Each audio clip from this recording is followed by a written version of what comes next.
మీ అత్తయ్య, మీ మావయ్య, మీ ఆయన కూడా చాలా మంచివాళ్ళేనే.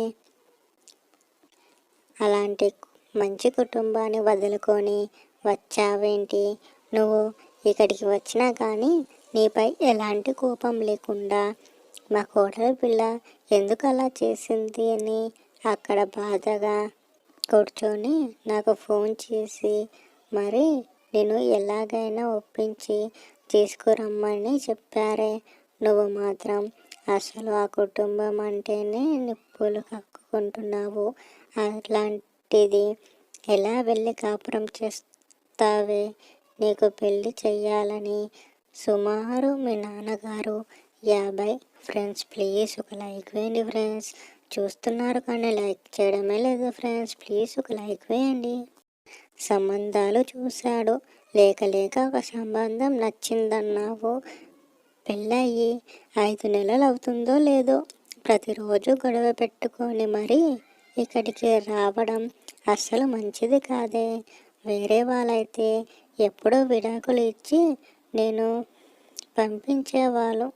మీ అత్తయ్య, మీ మావయ్య, అలాగే మీ ఆయన చాలా మంచివాళ్ళు కాబట్టి నువ్వు ఎన్నిసార్లు ఇక్కడికి వచ్చినా కానీ నిన్ను ప్రేమగా మళ్ళీ రమ్మని పిలుస్తున్నారే తప్ప ఎందుకు అలా చేస్తున్నావని నీతో ఎప్పుడు కూడా గొడవలేదు. అలాంటిది నువ్వు ప్రతిరోజు గొడవ పెట్టుకొని ప్రతి వారం ఇలా వచ్చేస్తే బాగోదు. ఎన్నిసార్లు చెప్పినా నువ్వు విన్నావా? అసలు దీని అంతటికీ కారణం మీ నాన్నే. నేను చిన్నప్పటి నుంచి నేను గారాబంగానే పెంచారు. పెద్ద అయ్యాక కూడా అదే గారాబం చూపిస్తే కుటుంబాలే పోతాయి. నా మాట విని వెళ్ళు, శుభ్రంగా కాపురం చేసుకో. నెలకు 5 నెలలకో లేదా సంవత్సరానికో ఒకసారి వచ్చి వెళ్ళు.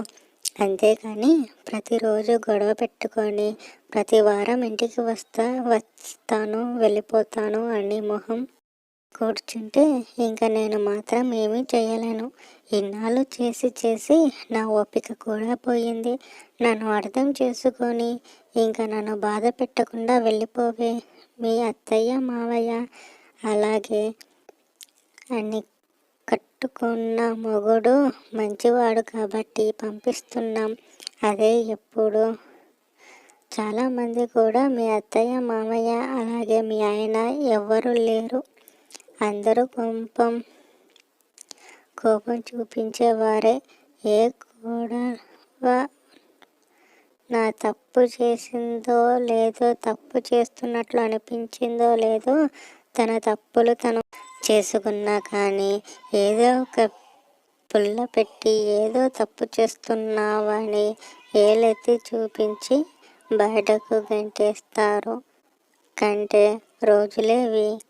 అలాంటిది నేను దేవతలా చూసుకుంటుంది, సొంత కూతుర్లా చూసుకుంటుంది మీ అత్తయ్యపై ప్రతిరోజు గొడవాడుతున్నావు అని తల్లి లక్ష్మి ఎంత తిడుతున్నా కానీ పలకకుండా తన ఫోన్లో తను ఉండిపోయి రీల్స్ చూస్తూ చెవులో ఇయర్ ఫోన్స్ పెట్టుకొని మరీ సౌండ్ గట్టిగా పెట్టుకొని రీల్స్ చూస్తూ ఉంటుంది. గంట నుంచి మొత్తుకుంటున్నానే, అసలు నా మాట వింటున్నావా అని కోపంగా చెవిలో ఉన్న ఇయర్ ఫోన్స్ పక్కకి తీస్తుంది లక్ష్మి. అది చూస్తున్నాను. ఏంటమ్మా ఎప్పుడు నన్ను తిడుతూనే ఉంటావు? పెళ్ళైనా కానీ నీకు ఇంకా చిన్న పిల్లనేనా కనిపిస్తున్నానా ఏంటి? రేపో మాపో నాకు పిల్లలు కూడా పుడతారు.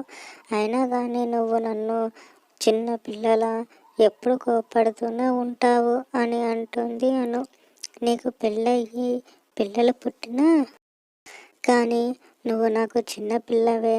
అయినా కానీ నువ్వు ఇంకా చిన్న పిల్లనే ఉన్నావు. అసలే మాత్రం మారలేదు. అంతటి కాపురాన్ని కూడా మీ నాన్నగారే చిన్నప్పటి నుంచి బాగా గారాబం చేశారు. ఆ గారాబం కూడా పెద్దయ్యాక కూడా అలానే ఉంది. అసలు ఏమాత్రం ఎవరిని లెక్క చేయడమే లేదు. నీకు ఇష్టమైనవన్నీ నువ్వు చేసుకుంటే పోతున్నావు. అసలు ఎంత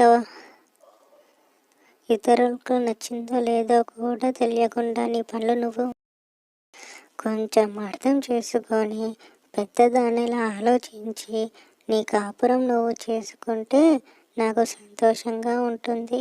లేదంటే ఈ వయసులో మీ నాన్న నేను కూడా కూతురు కాపురం ఎక్కడికి వెళ్ళిపోతుందో అని బాధపడాల్సి వస్తుంది. కొంచెం అర్థం చేసుకో అమ్మా అని అంటుంది లక్ష్మి. అది విన్నాను. నేను ఆ కుటుంబం దగ్గరికే వెళ్ళను, ఇక్కడే ఉంటాను. కావాలంటే విడాకులు ఇచ్చేస్తాను. నేను మాత్రం ఆ ఇంటికి వెళ్ళను అని అంటుంది. ఫ్రెండ్స్, ప్లీజ్ లైక్ చేయండి ఫ్రెండ్స్. ఎందుకమ్మా అలా అంటున్నావు? మీ అత్తయ్య మావయ్య అలాగే మీ ఆయన కూడా చాలా మంచివారు కదా. ఎందుకు ఆ కుటుంబం దగ్గరికి వెళ్ళనంటున్నావో అసలు ఏమీ అర్థం కావడం లేదు. చెప్పు. వాళ్ళైతే చాలా మంచివారు. నువ్వు వాళ్ళ గురించి ఎన్ని చెడు మాటలు చెప్పినా నేను నమ్మను అని అంటుంది లక్ష్మి. వాళ్ళందరూ మంచి వాళ్ళేనమ్మా. మా ఆయన అరవింద్ నేను ఎప్పుడు బయటికి వెళ్దామన్నా కానీ ఎప్పుడు వెళ్దామమ్మా, ఒంట్లో బాగాలేదు, నాన్న ఇప్పుడే బయటకు వెళ్ళాడు, అమ్మని చూసుకోవాలి అని ఎప్పుడు కూడా నేను చెప్పింది వినడు. అమ్మా నాన్న అంటూనే ఉంటాడు. అసలు నా సంతోషాలే కానీ అడ్డుపడుతున్నారు. అదే అత్త మావయ్య లేరని చక్కగా ఎంజాయ్ చేయొచ్చు కదా. పైగా మా అత్తయ్య మావయ్య నన్ను ఏమీ అనరు. పనులన్నీ మా అత్తయ్యనే చేస్తుంది. నేను కాళ్ళ మీద కాళ్ళు వేసుకొని టీవీ చూస్తూ ఉన్నాను. మా మావయ్య నన్ను ఏమీ అనడు, చాలా మంచిగా చూసుకుంటాడు. కానీ బయట తిరగటానికి నాకు అరవింద్ సహకరించడమే లేదు. అరవింద్ సహకరించాలంటే అత్తయ్య మావయ్య ఎక్కడికైనా వెళ్ళిపోవాలి, లేదా మేము సపరేట్గా ఉండాలి. అందుకు అరవింద్ అంగీకరించడు. అందుకనే ఇలా చేస్తున్నాను. ఇలా చేస్తే అరవింద్ నన్ను బయటకి తీసుకువెళ్తాడు. ఈ ఏజ్లో కాకుండా ఇంకా ఏ ఏజ్లో ఎంజాయ్ చేస్తామమ్మా, నువ్వే చెప్పు అని అంటుంది అను. మరి నువ్వు ప్రతిరోజు అలా గొడవ పెట్టుకొని వచ్చేస్తే ఇంకా నేను ఎవరు చూస్తారు, ఎవరు తీసుకువెళ్తారు? ఒక 4 రోజులు అక్కడే ఉండి చూడు. తీసుకువెళ్ళకపోతే నేను అల్లుడు గారికి ఫోన్ చేసి మరీ అడుగుతాను తప్ప నువ్వు ఇంకోసారి ఇలాంటి పనులు చేయకు అని నా మాట ఇవ్వమ్మా అని చెప్పి అనుని అత్తారింట్లో దింపి ఇంటికి వెళ్ళిపోతుంది లక్ష్మి. అలా అను మంచిగా ఉండడం చూసిన తన ఫ్రెండ్స్, మీరు మా వీడియోస్ని చూస్తున్నారు కానీ లైక్ చేయడం లేదు ఫ్రెండ్స్. ప్లీజ్ ఒక లైక్ వేయండి ఫ్రెండ్స్. Thank you all. భర్తేమో ప్రతి వీకెండ్కి అనుని బయటకి తీసుకువెళ్ళేవాడు. అలా వాళ్ళ కుటుంబంలో అను మారింది అని తెలిసిన తర్వాత లక్ష్మి అలాగే అను అత్తయ్య మామయ్య అలాగే అరవింద్ కూడా దీనికోసం ఇన్నాళ్ళు ఎప్పుడు ఇలా అయితే ఎప్పుడో తీసుకెళ్ళేవాడిని కదా అని నవ్వుకుంటూ సంతోషంగా జీవితాన్ని ముందుకు సాగించారు. చూసినందుకు థ్యాంక్స్ ఫ్రెండ్స్. ప్లీజ్ ఒక లైక్ వేయండి. Thank you all.